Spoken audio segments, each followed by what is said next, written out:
Hey, I am so happy we're doing this right now. At the height of the COVID crisis, we met a dancing nurse. She stole my heart. She stole your heart. She left her family in California to come here and volunteer at Harlem Hospital when New York City was at its worst. She came with her best moves as well. Take a look. I have an amazing team. Harlem Hospital has been my family for the last 6 weeks.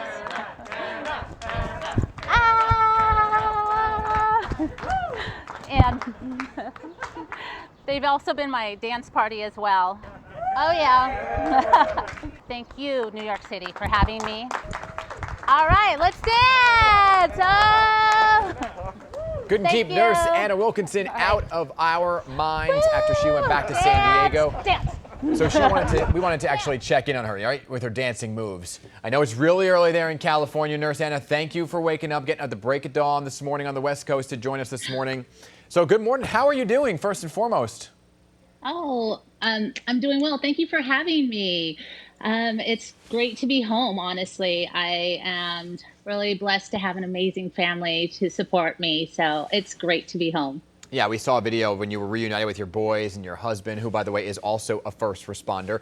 But, you know, you are back to work now in California. The numbers have started to climb across the state. We were reporting this morning that California actually, for the first time, surpassed New York in the terms of number of cases. How has that impacted you as you go to work every day?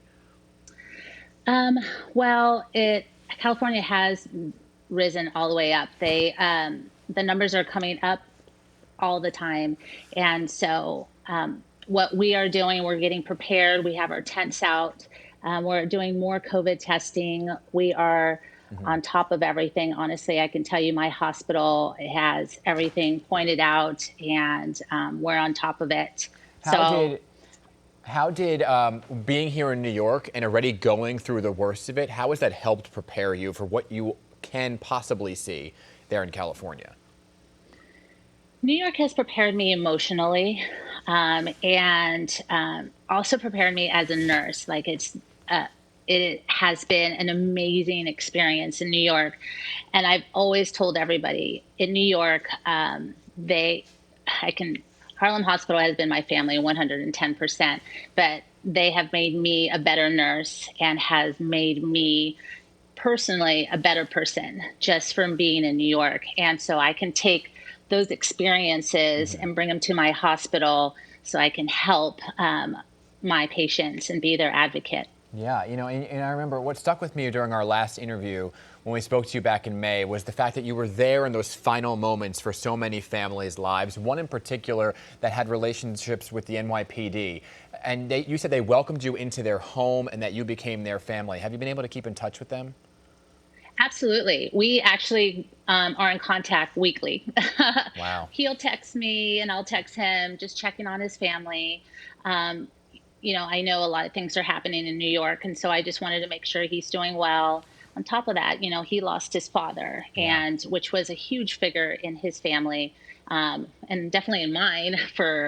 He was a big figure in my heart in New York, and so I just wanted to make sure he's okay. You know, it's when it happens, when someone passes away, and this is the way I feel, you know, you have all these families coming and saying goodbye, and, you know, they're sorry. But, you know, now weeks go by or a month go by. I just want to make sure they're okay because they are my family. You know, it's amazing that their story doesn't end at the bedside for you. What it seems like is the stories and the relationships continue way beyond their stay within a hospital. And I think that's just so amazing and speaks to your heart and your passion and who you are as an individual. And that brings me to this. You know, I know you wanted to go elsewhere in the country as you heard there were hotspots, but what's going on with that? You know, I did ask if I could go to Texas or Florida so I can help out. Unfortunately, California is on the rise. And so my hospital is saying, like, you know what, we need you here if in case something goes wrong. And I completely respect that 100%. I'm ready, you know, to bring these patients in and help them as much as I can. So, but when California is down, I'm hopefully on my way to go and help people. Hey, I got to ask, you know, with that help comes the fancy footwork. I mean, that's what you became known for here in New York City. So are you still, you know, are you still dropping it? Oh, 100%. I mean, come on now. I got some dance moves. I did that yesterday with my patients, and my patients were just jamming with me. And I was like, come on, bring it on. Yeah. Yeah, absolutely. I got mad dance moves. So I'm definitely not putting that away. I know. You want to dance your way out of here? I mean, I got none. I can do that. I mean, all I could do was like a little shoulder movement, but I don't. There you go. Anna, I'm so glad we're able to keep up with you. Continue to stay in touch. Thank you for what you're doing. Your heart and your passion really exudes the television screen, and I hope everybody at home gets to feel, what you bring to your patients each and every day, because it's just absolutely amazing, and I truly mean that. Thank you so much. I love my patients. I'm always an advocate for them. It's so very, very clear definitely. that you do. Thank you, Anna. We love you, and you're New York's very own. When this is all said and done, and we can actually have you here in the studio, you're coming here. All right, we're going to bring you here. All right, done. Thank you, New York, for everything. Honestly. Anna, and say hello to your family. Thank you very much. I will. 8:40. All right. Bye. Bye.